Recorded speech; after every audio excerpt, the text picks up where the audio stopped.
Belief in an afterlife is not something new. In fact, it's something that's much, much older than what you would expect.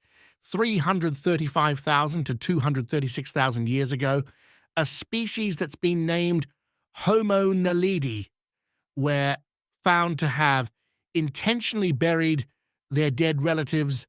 In one such burial, that of a young male, a tool-shaped rock was discovered, suggesting it was placed there intentionally, perhaps so he could take it with him to the afterlife. Whichever the case may be, afterlife beliefs stretch far and wide, and they continue to do so.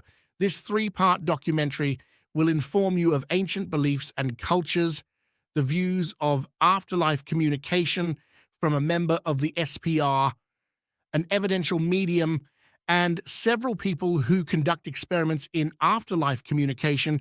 You will be shown afterlife audio proof, and finally, there will be a live afterlife communication experiment. A continued belief in something more beyond this physical plane has persisted for centuries. In fact, new research around burial sites of great importance to paleontologists, those of Homo naledi, one of our oldest ancestors, suggest that their graves and markings support the notion of fundamental beliefs in an afterlife. The Naledis had human-like hands and feet, but a brain roughly one-third of the size of humans, a characteristic that, in principle, indicates far less intelligence than its Homo sapien relatives. Scientists have now discovered that this species, the Naledis, who lived about 335,000 to 236,000 years ago, buried their dead and then marked the graves. In other words, they not only dug graves, but indicated that those graves contained individuals the living wished to remember. This is fully 100,000 years before any human did. The question as to where the Homo naledi learnt this belief cannot be answered. What's clear, however, is that the Naledi believed in something more. Fast forward, and we have many other ancient cultures who practiced and believed in an afterlife, from the Mesopotamians, whose afterlife beliefs were based on their creation of man's story. Man was created by a deity named Wei'ilu, who mixed clay and blood from a god together. God's blood made us part immortal, so when the body dies, it is buried and returns to clay. However, the immortal part remains on earth as a spirit before traveling to the underworld. Then we have Aztecs. Their afterlife was different than many other cultures because where a soul ended up depended on how the person died, and it was not based on the way they lived their lives. From the Aztecs onwards, we have the Maoris, the Celts, Native Americans, the ancient Chinese, the Incans, the Vikings, the Greeks, and the Romans, and finally, the Egyptians.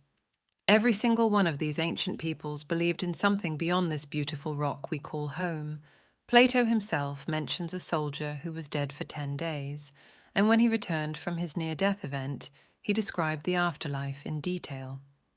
Admittedly, when studying such subjects as this, accounts, beliefs, and practices invariably go hand in hand with not only a peaceful view of what the afterlife will bring, but a darker side too.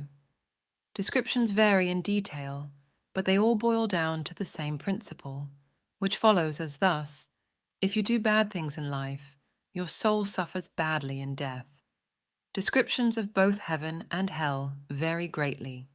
In ancient Egyptian religion, we have the Hall of Two Truths, where the deceased's heart was weighed against the shoe feather of truth and justice, which was taken from the headdress of the goddess Maat. If the heart was lighter than the feather, they could pass on, but if it were heavier, they would be devoured by the demon Amit. Then we have Sheol, which in the Hebrew Bible is a place of darkness to which all the dead go, both the righteous and the unrighteous, regardless of the moral choices they made in life. Of all the various beliefs, of which there are far too many to mention, what becomes clear is that humans, as a whole, even after 236,000 years, still continuously believe there is something more, be that your version of hell or my version of heaven.